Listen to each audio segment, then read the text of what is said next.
G'day, it's Jamie and welcome to Thylacoleo Tigers. Today I'm reading an old newspaper report about an African lioness or Thylacoleo sighting at Jerrabomberra near Queanbeyan, New South Wales in 1913. So we'll get into it. This was published in the Queanbeyan Age on Tuesday the 5th of August 1913, titled Another Wild Beast Scare, the Jerrabomberra Lion. From time to time, scares and alarms have been created in various parts of the interior by the alleged apparition of strange animals.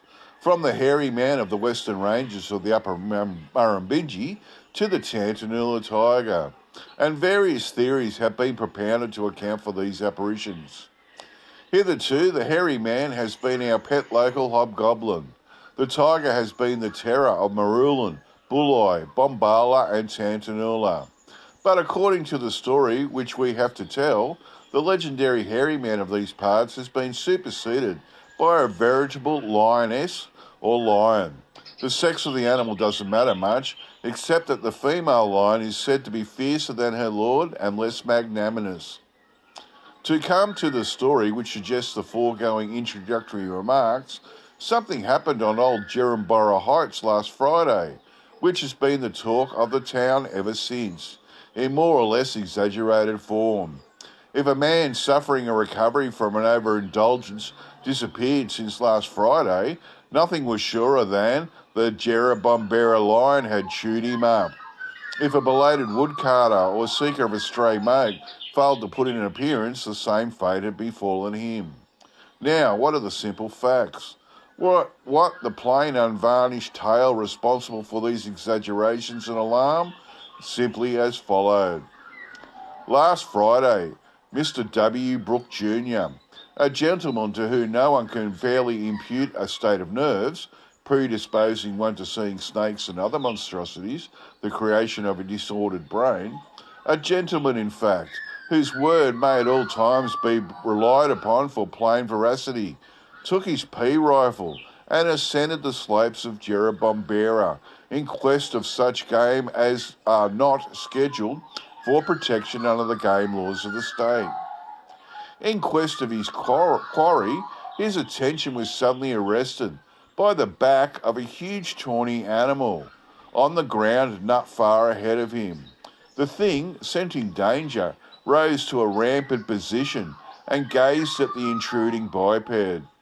This was quite enough for its disturber, for recognising the beast to be a veritable lioness, Mr. Brooke, exercising that discretion which is said to be the better part of valour, beat a retreat at double quick, without observing the further action of the big tawny animal.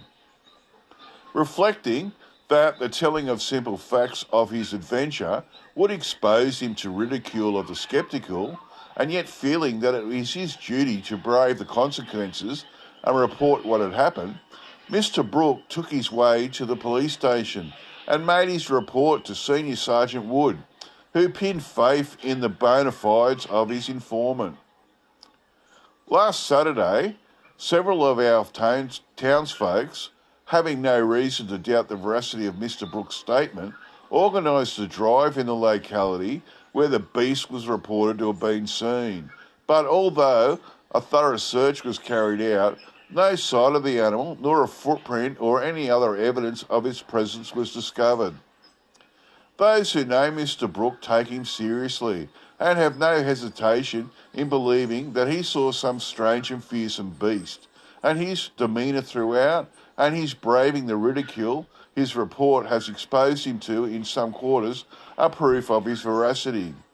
It is possible that a lioness has escaped from some travelling menagerie at some time, and somewhere, and found its way to the locality where it is so soberly asserted to have been seen there. And wow, this is really interesting. I wish he had got a better description and a better side of it. I'd love to know whether he's seeing an actual African lioness or a Thylacoleo.